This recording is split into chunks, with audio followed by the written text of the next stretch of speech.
Noon in Jerusalem should be the brightest moment of the day. The sun sits directly overhead, not a shadow to hide in. Passover week, so the roads are packed. The temple courts are thick with smoke from the altar. And somewhere, just outside the city wall, a man has been nailed to a wooden beam since 9 that morning. Then the light just stops. Not a cloud, not a storm rolling in. The sun is still up there. And it goes dark anyway, for 3 straight hours, in the middle of the day. In the middle of the most crowded week of the Jewish calendar, the land goes black. Every one of the first 3 Gospels records it. Same event, same timing, almost the same wording, written by different men in different places, years apart. So here's the question nobody answers in Sunday school. What actually happened up there? And why 3 hours? Not 1, not 10. Why does it start exactly at noon and end at the exact second the man on the cross stops breathing? Stay with me, because by the end of this video, you're going to see that this wasn't weather. It was a message, and it had already been written down in 3 separate places, centuries before anyone drove a single nail. We're also going to walk through the trial that put him there, the ritual buried in the Jewish calendar that explains the timing, and the 2 men who finally found the courage to act only after the sky went black.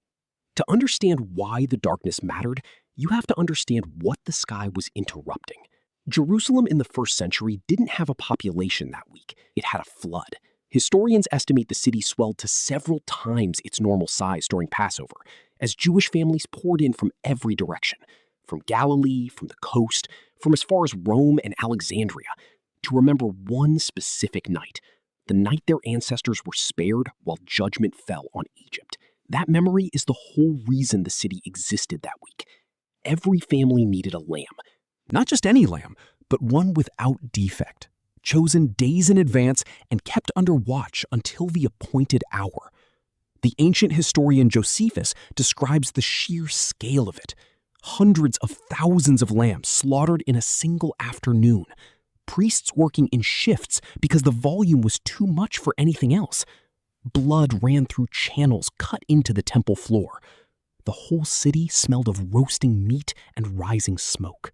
5 days earlier, that same city had lined the road from the Mount of Olives, waving branches and shouting titles that only meant one thing: that they believed the long-promised king had finally arrived to take his throne. By the end of that week, many of those same voices were calling for his execution. That reversal from celebrated to condemned in 5 days still unsettles historians. It doesn't happen by accident. It happens when the people in power are afraid and moving fast to make sure a threat doesn't get out of their control. Here's something most retellings skip entirely. The process that ended in that cross wasn't just brutal. By its own culture's standards, it wasn't even legal. Jewish law governing capital cases required daylight proceedings, not night. It required time between a guilty verdict and a sentence, so judges could reconsider. It required witnesses whose testimony actually agreed with each other. Nearly every one of those protections was skipped. The council met in the middle of the night, at a private residence rather than the official chamber. The witnesses brought forward contradicted one another. When the case stalled, the high priest tried something different. He put the prisoner under oath and asked directly whether he claimed to be the promised deliverer. The answer he got back, invoking imagery of ultimate authority from the prophet Daniel, was treated as blasphemy on the spot. But there was a complication. Under Roman occupation, the local council had no authority to execute anyone. Only the Roman governor could sign off on a death sentence, which is how a Jewish religious charge ended up in front of Pontius Pilate at dawn. And Pilate, by every surviving account, Roman, Jewish, and Christian alike, did not want the job. He shuffled the prisoner off to a regional ruler, hoping someone else would decide. He offered the crowd a customary prisoner release, clearly expecting them to pick the teacher over the convicted insurrectionist standing beside him. They didn't. He washed his hands publicly, a recognized gesture in both Roman and Jewish custom for declaring innocence, a legal move as much as a symbolic one.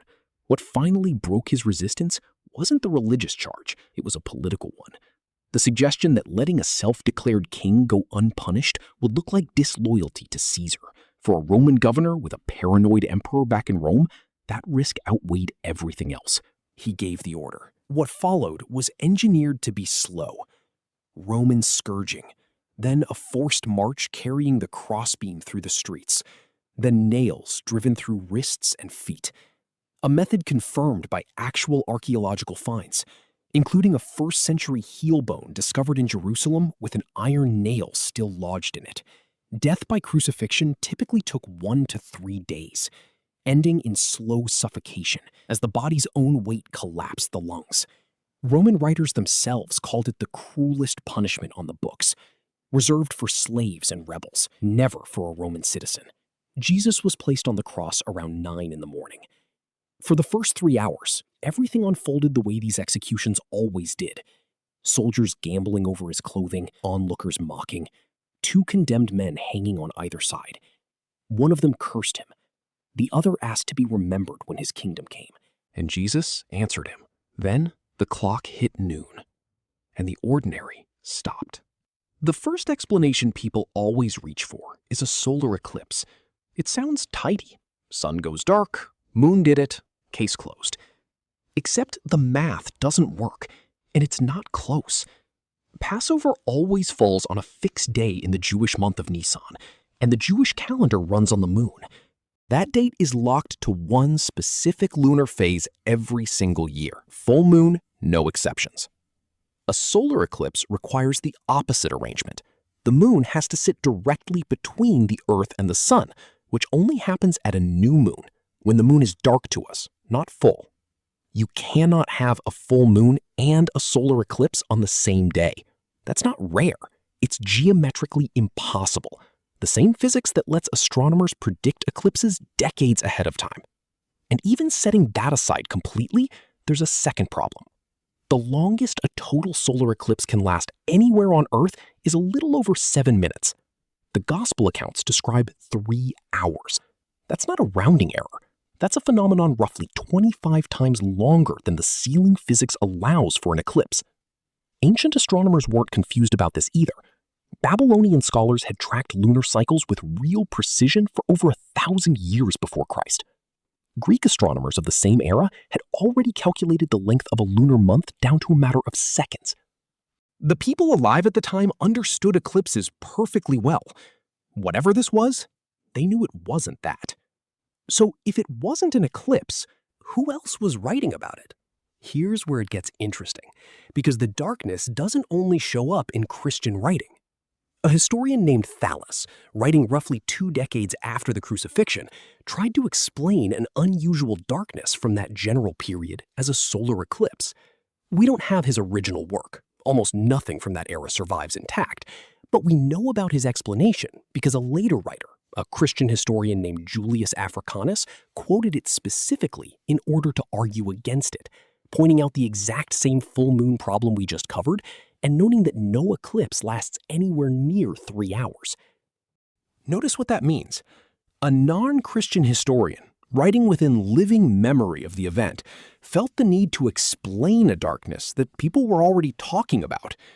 You don't invent an elaborate natural explanation for something that never happened in the first place. A second historian, Phlegon of Tralles, writing for the Roman court in the following century, recorded an unusually deep darkness and an earthquake occurring during the reign of the Emperor Tiberius, the same emperor who ruled during the crucifixion. He described the sky going dark enough that stars became visible in the middle of the day. Several early Christian writers, including the theologian Origen, later cited his account directly, treating it as independent confirmation from outside their own movement. And then there's Tertullian, a former lawyer writing decades later still in a formal defense of Christianity addressed to Roman officials. He did something almost reckless. He told them plainly that the darkness at Christ's death was a documented cosmic event, and he invited them to go check their own government archives if they doubted it. Think about the confidence that takes. He wasn't writing to fellow believers who'd simply take his word for it. He was writing to educated Roman administrators with access to actual state records. If nothing were there to find, he would have handed his opponents the easiest counter-argument imaginable. He made the claim publicly anyway. None of this proves what caused the darkness, but it tells you something the skeptics don't love to admit. The event itself was never seriously in dispute among ancient writers. The argument has always been about the explanation, not about whether something happened. Here's the part almost nobody connects, and it changes the whole video. This wasn't the first time God used darkness at a decisive moment. It was, at minimum, the third. And the pattern stretches back nearly 2,000 years before the cross. Go back roughly 15 centuries to Egypt. 9 plagues in, right before the final and worst one, the book of Exodus describes a darkness so thick the text says it could physically be felt. Not evening, not a passing storm. People couldn't see each other, and nobody moved from their place for 3 full days. Then, right after that darkness lifted, came the plague that finally broke Pharaoh, the death of the firstborn son in every Egyptian household. Darkness first, death of a firstborn second. That sequence was laid down 1,500 years before Rome ever built a cross, and it's the exact sequence that Passover itself exists to commemorate. Now, jump forward to a shepherd named Amos, delivering a warning roughly 7 centuries before the crucifixion. He wasn't a priest and wasn't trained for the role. By his own account, God pulled him straight out of the fields, and the message he carried included this specific image.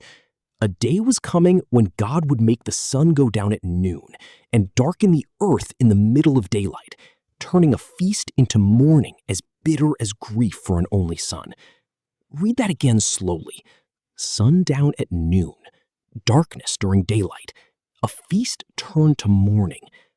Jesus died during Passover, a feast, and the sky went dark at noon. Amos wrote that 700 years before it happened, to an audience with no reason to connect it to anything yet. And there's a third one, older than both.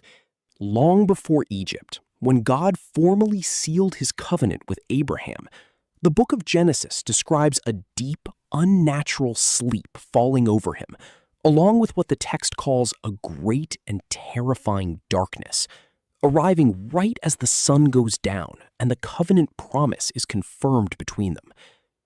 Darkness shows up again at the exact moment a covenant is being sealed. 3 separate darknesses, recorded centuries apart by different hands. A plague that precedes a firstborn's death.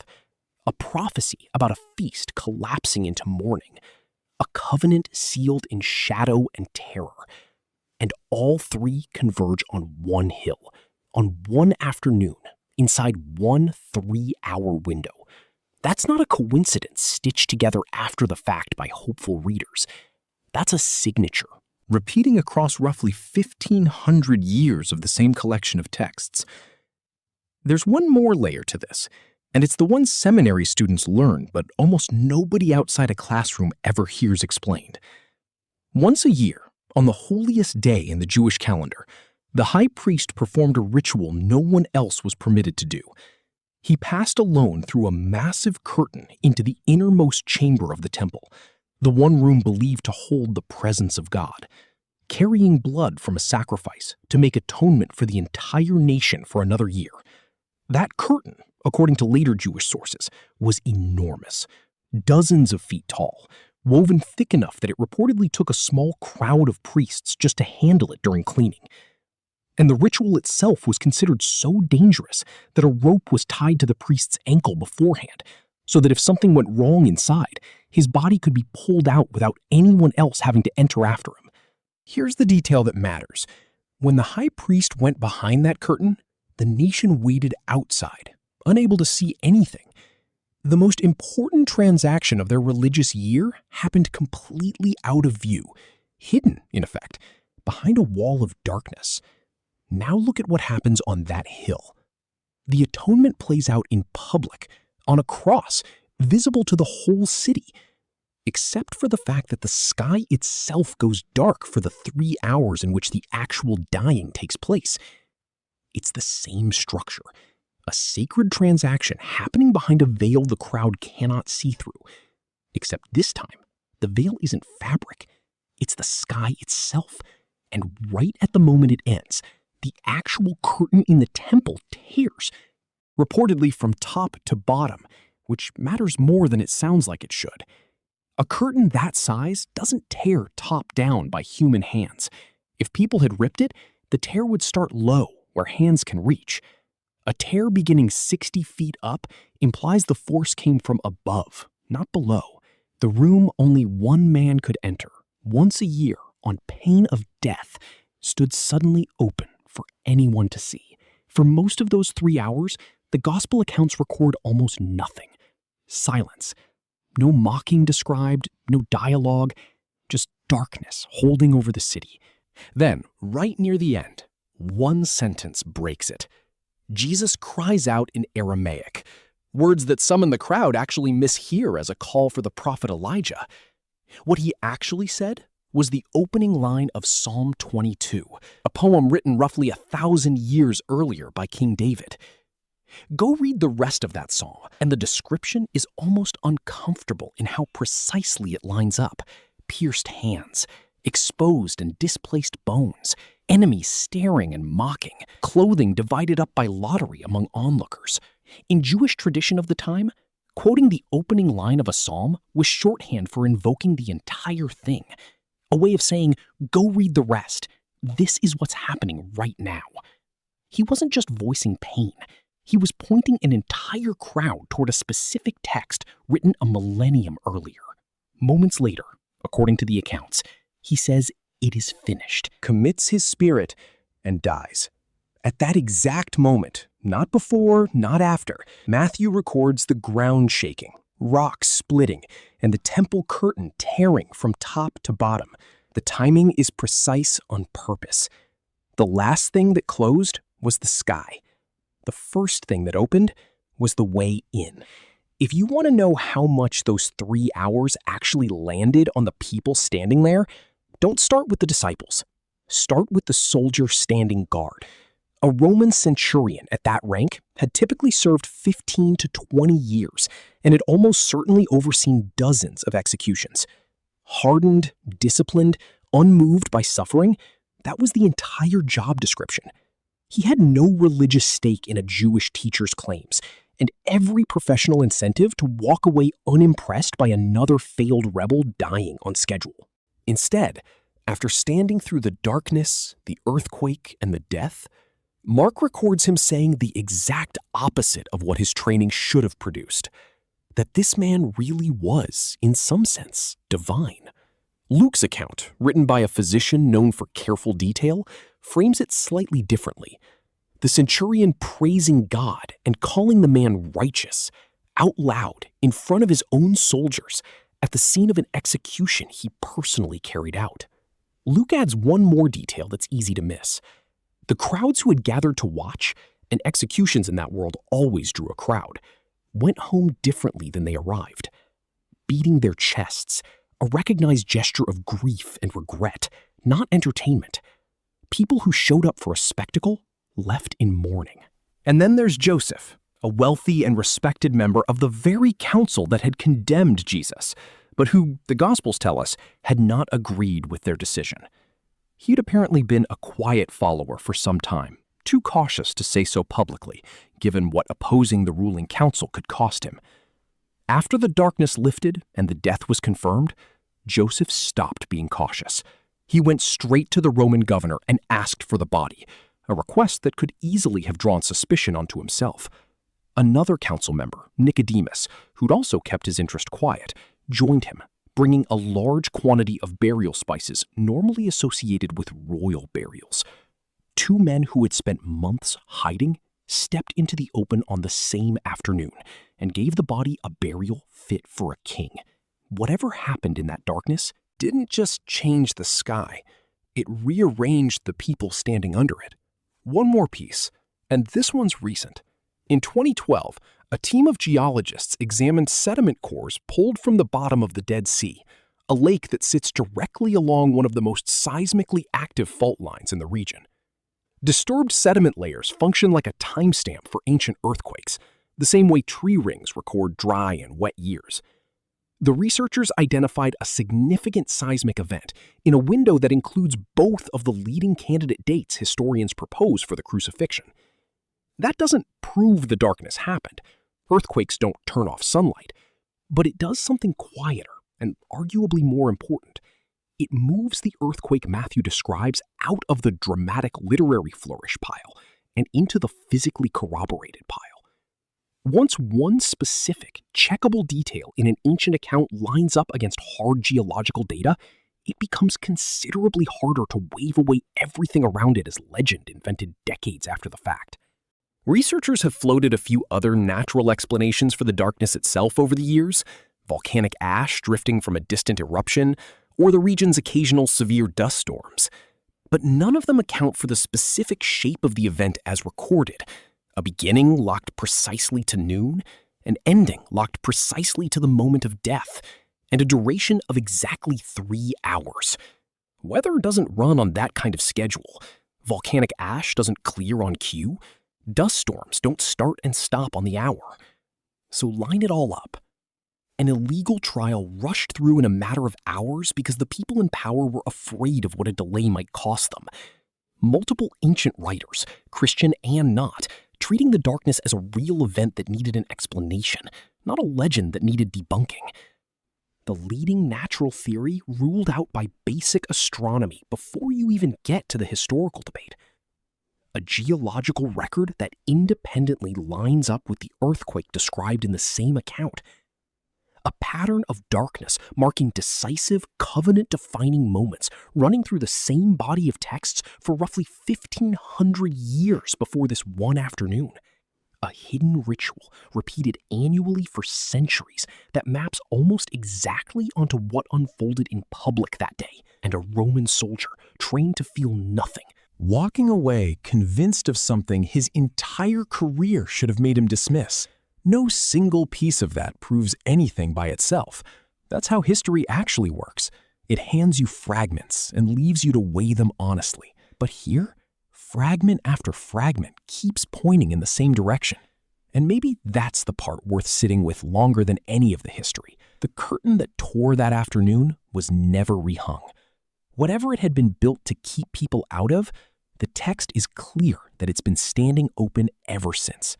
If this is the kind of digging into scripture you want more of, the details everyone reads past, followed all the way down, subscribe. We're doing exactly this every single week.